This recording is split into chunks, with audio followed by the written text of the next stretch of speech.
Como les había comentado, todas nuestras fuentes de ahora en adelante van a ser sinusoidales. Lo que es más, si tenemos más de una fuente, todas las fuentes van a tener la misma frecuencia, ¿verdad? Si tenemos fuente de voltaje, fuente de corriente, etc. Todas las fuentes en el mismo circuito van a tener la misma frecuencia, lo que hace que todos los voltajes y todas las corrientes también sean sinusoidales, también con la misma frecuencia. Ahora, una vez que notamos eso, y esto lo vamos a probar más adelante, pero una vez que notamos eso, volvemos para atrás. Ok. Todos los voltajes y todas nuestras corrientes en el circuito van a ser sinusoidales. Ahora, nosotros basamos todo nuestro análisis de circuito en las leyes de Kirchhoff, de las sumas de corrientes y sumas de voltajes, y la ley de Ohms. Cuando hacíamos eso, pues sumábamos, restábamos, multiplicábamos y dividíamos para sacar los diferentes voltajes y corrientes. Si nuestras corrientes y voltajes ahora son sinusoidales, ¿cómo las vamos a manipular? ¿Verdad? Porque cambiando las fuentes de constantes a sinusoidales todavía aplica la ley de Kirchhoff. Así que, ¿qué es lo que podemos hacer para resolver nuestros circuitos ahora? ¿Verdad? Por ejemplo, vamos a suponer que yo tengo dos voltajes. 10 coseno de 10 pi-t más 30 grados y 5 coseno de 10 pi-t menos 45 grados. Noten que la frecuencia es igual. Y vamos a suponer que yo quiero sumar estos dos voltajes. ¿Cómo hago esta suma? O si las quiero dividir por alguna razón. En la ley de Ohms, para sacar la resistencia, nosotros dividimos voltaje por corriente, o sea que si esto fuera un voltaje y una corriente, podríamos hacer división. ¿Cómo es que hacemos sumas, restas, multiplicaciones y divisiones de números sinusoidales? Resulta que hacerlo en tiempo es bien complicado. Ahora, si lo cambiamos a fasor, como lo que hicimos en la clase pasada, nosotros podemos coger nuestros voltajes y nuestras corrientes sinusoidales y cambiarlas a fasor, o sea que representarlas como un número complejo. Y una vez que hacemos eso, entonces la suma, resta, división y multiplicación es mucho más fácil. Ya no lo tenemos que hacer como funciones en tiempo, sino que vectores, ¿verdad? En este caso, números complejos. Por ejemplo, esta suma que tenemos aquí arriba de V1t más V2 de t, si estos dos términos las convertimos a fasor, ¿verdad? El primer término sería 10 con un ángulo de 30, o sea que este termina aquí. El segundo sería 5 con un ángulo de menos 45 y las podemos sumar. O si las fuéramos a dividir, sería esto aquí. Y esto es mucho más sencillo. Sabemos cómo sumar, restar, multiplicar y dividir números complejos. Sé que han visto esto antes, pero a modo de repaso, vamos a ir a través de esto hoy. La idea detrás de esto es la siguiente. Toda la teoría ya la tenemos. Vamos a repetir todo lo que hemos hecho en la clase, lo vamos a repetir. Vamos a ir a través de todo. Node, voltage, mesh current, Thevenin, Norton, división de corriente, división de voltaje, etc. Ahora, no voy a tener que presentar la teoría porque la teoría ya la saben. Lo único que vamos a tener que hacer es hacer ejemplos con estos circuitos nuevos, o sea que hacerlo con números complejos. Así que un repasito en cuanto a números complejos. Un número complejo yo sé que es un punto en el plano complejo, ¿verdad? El plano complejo pues tiene dos vértices, el eje real, el eje imaginario. Y cada número, ¿verdad? Un punto en el eje real es un número real, un punto en el eje imaginario es un número imaginario y un punto en el plano pues sería un número complejo. Vamos a suponer que ese es nuestro número complejo. Ahora, notación va a ser importante aquí y lo voy a requerir en los exámenes. ¿verdad? Si algo es un fasor, ¿verdad? Si hay un voltaje, una corriente, que lo estamos escribiendo como un número complejo, como fasor, hay que identificarlo. Los libros tienen un montón de cosas, de formas de hacer esto, ¿verdad? Típicamente lo ponen en bold, pero como son números complejos o vectores, la forma más sencilla de hacer esto a mano es simplemente ponerle una flechita encima del número que es un fasor, ¿verdad? Si usted no identifica lo que es un fasor, está mal, ¿verdad? Hay que separar lo que es un fasor de lo que es un escalar.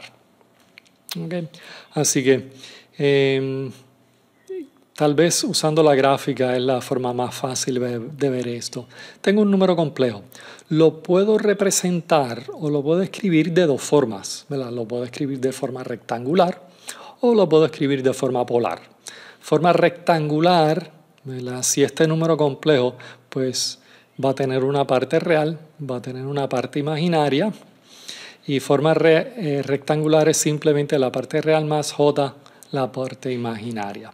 En matemática, típicamente la parte imaginaria le ponemos una i, pero como en circuitos usamos i, la estamos reservando para corrientes, usamos j para nuestros números imaginarios. Y esto está aquí para acordarnos de que x es la parte real y y es la parte imaginaria. También lo podemos escribir en forma polar, donde, ¿verdad?, lo expresamos en términos de la magnitud y del ángulo. La magnitud es la distancia de ese número al origen, o sea que sería, en esta gráfica, pues sería r. Y el ángulo θ es el ángulo para llegar al número s. Y el ángulo pues se coge empezando en la dirección del eje real, pues eso sería el ángulo 0. Y entonces vamos en contra del sentido del reloj para ángulos positivos. La forma en que nosotros escribíamos nuestro fasor, si se acuerdan, yo lo escribí, ¿verdad?, de una notación corta. Esta es la notación correcta para un número en forma polar.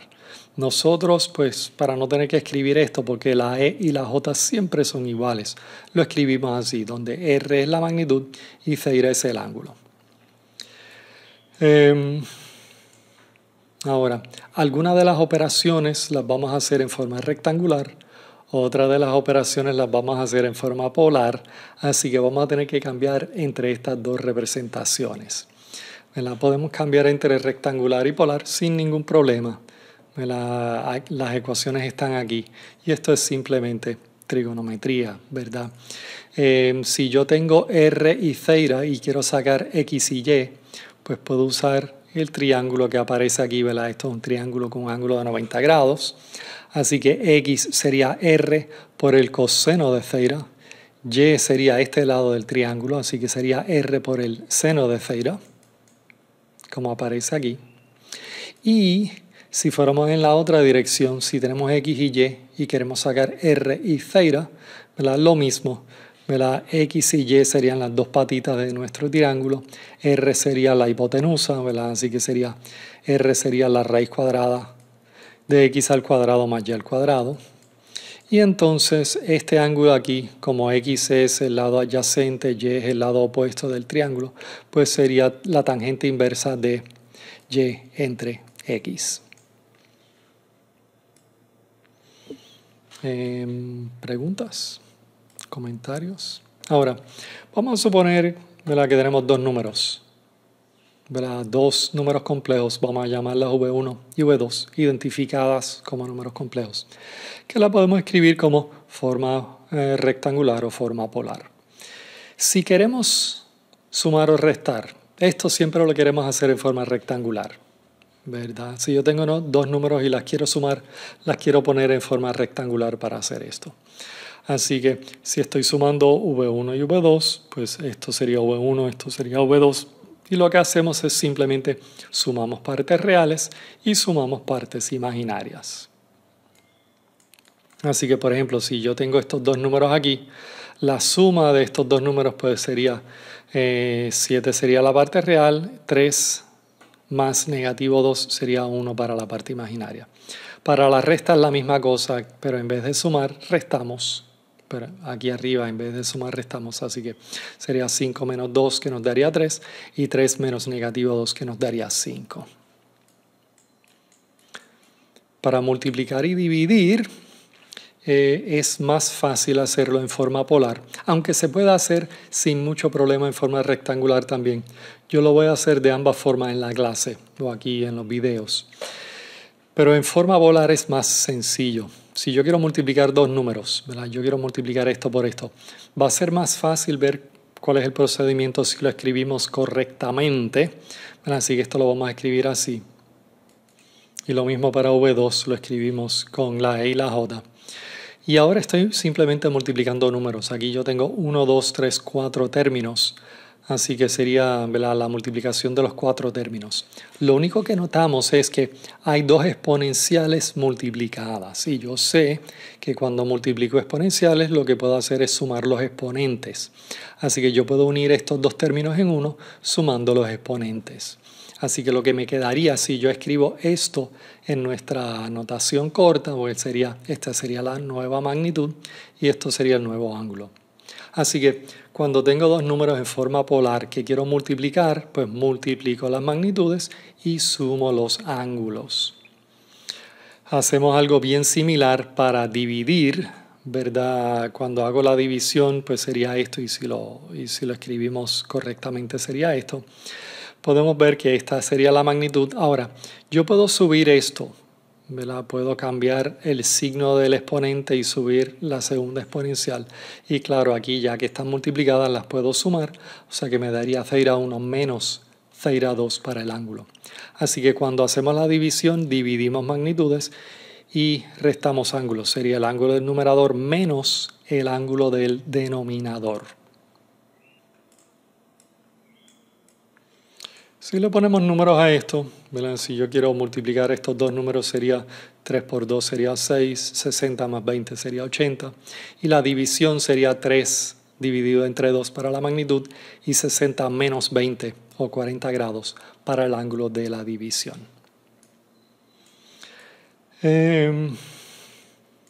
También podemos multiplicar en forma rectangular. Déjame simplemente hacer un ejemplito aquí. Así que si yo tengo dos números escritos en forma rectangular y las multiplico, de nuevo, aquí tengo 4 términos que las tengo que multiplicar. 5 por 4, 20. Hacemos todas, ¿verdad? Aquí hay dos términos, aquí hay dos términos, o sea que quedan 4 términos después de la multiplicación. Pero sumamos partes reales, sumamos partes imaginarias y nos daría esto. Claro, cuando hacemos la multiplicación, por ejemplo, aquí me daría menos J2 por J3. Menos J por J, ¿cuánto da? La J es la raíz cuadrada de negativo 1. Así que J por J quedaría, ¿verdad?, la raíz cuadrada de negativo por la raíz cuadrada de negativo 1, pues me daría negativo 1. O sea que esto daría negativo 1 y esto daría 1. La división que hacemos, bueno, si yo quiero hacer división de dos números, lo pongo en forma polar, o si lo quiero dejar en forma rectangular por cualquier razón, a veces yo lo hago porque no tengo una calculadora a la mano. Lo que podemos hacer es multiplicamos por el conjugado del denominador, porque nos simplifica el problema, porque yo sé que cuando yo cojo un número complejo y lo multiplico por su conjugado, el resultado va a ser un número real. No tiene, las partes imaginarias se van a cancelar. Verifiquen esto, hagan esto, ¿verdad? Lo que yo hice aquí arriba, háganlo. 4 menos J2 por 4 más J2, ¿qué es lo que nos va a dar? Verifíquenlo, háganlo por lo menos una vez. Lo que pasa es que una vez que uno ve lo que sale, lo puede hacer por inspección de allí en adelante. Las partes imaginarias se van a cancelar, lo que nos queda es la parte real al cuadrado más la parte imaginaria al cuadrado. Así que sería 16 más 4, lo que nos daría 20. Ahora también tenemos que multiplicar el numerador. lo que nos daría esto aquí. Y esto, claro, entonces sería 26 entre 20 una vez que yo divida esta fracción, más J22 entre 20, o sea que sería esto aquí. Quiero que practiquen esto. En verdad, como comenté, el resto del semestre vamos a estar trabajando con números complejos. Así que tienen que tener facilidad trabajando con estos números. Practiquen. Hagan conversión de rectangular a polar. ¿Verdad? Tengo varios números aquí en forma rectangular. Cámbienlos a forma polar. Ahora, yo los dibujé, por ejemplo, este número 5 más J3. Lo puse aquí. A propósito, lo puse la gráfica para que cuando hagan la conversión a polar puedan verificar que su respuesta está correcta. Por ejemplo, yo sé que el ángulo de este número es un poquito menos de 45. ¿Verdad? El ángulo de menos 2 más J5, ¿cuál es? Pues es más de 90 grados. ¿Verdad? Que da entre 90 y 180.